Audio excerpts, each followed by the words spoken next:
Bonjour à tous et à toutes et bienvenue à cette émission de Gay Globe TV qui sont aux actualités d'avril 2008.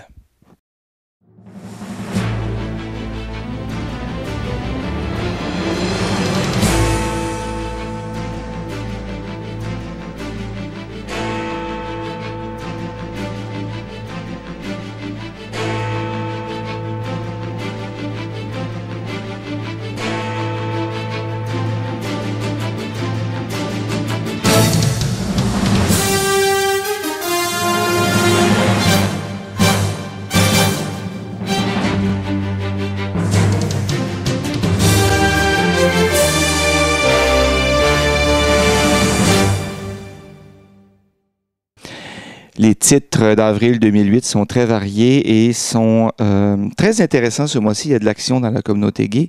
Et je vais tout de suite vous présenter les titres de ce mois-ci pour qu'on puisse en discuter un peu plus longuement tout à l'heure. Alors, évidemment, il y a les nouveaux services d'abonnement à la revue Le Point qui inclut pour les commerçants une publicité gratuite pendant 1 an. Les faux séropositifs, alors ce nouveau phénomène qui fait des personnes séropositives et porteuses du VIH qui fait que ces personnes-là peuvent dire éventuellement qu'elles sont séronégatives, mais en réalité, c'est pas tout à fait le cas. Dossier spécial Britney Spears, le harcèlement, les recours contre le harcèlement et les solutions éventuelles, toujours par la revue Le Point. Herbert von Karajan, un des grands chefs d'orchestre de l'histoire moderne, qui était allemand, qui était un nazi, qui était homophobe et qui en même temps dirigeait le seul orchestre au monde qui n'était constitué que d'hommes. Il refusait les femmes dans cet orchestre-là. On va y revenir tout à l'heure.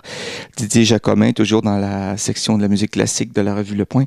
Jeune pianiste, devenu grand pianiste et son premier chef d'orchestre, eh bien c'était moi. On va vous montrer des images tout à l'heure.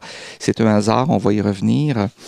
Et dans le fil de presse, c'est-à-dire la revue de presse de la communauté gay, plus spécifiquement, on va parler d'un dossier de fugue qui associe les séropositifs à des actes criminels éventuels.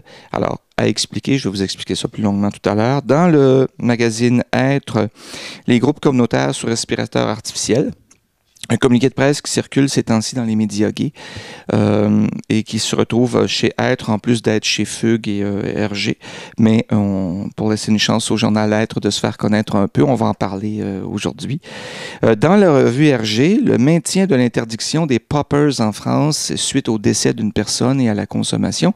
Et petite nouvelle additionnelle sur les poppers, les policiers de Montréal nous disaient que on avait découvert que dans certaines bouteilles, il y avait aucun popper, ça contenait d'autres solvants, donc c'est pour ça qu'il y a eu des interventions d'information policière.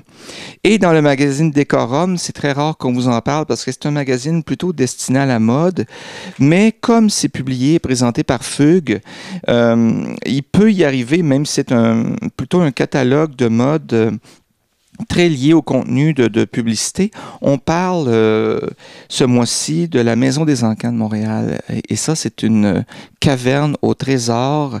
Et on va vous expliquer un peu plus longuement ce que c'est que ce genre de phénomène-là. Alors, on revient avec les titres et les dossiers spéciaux.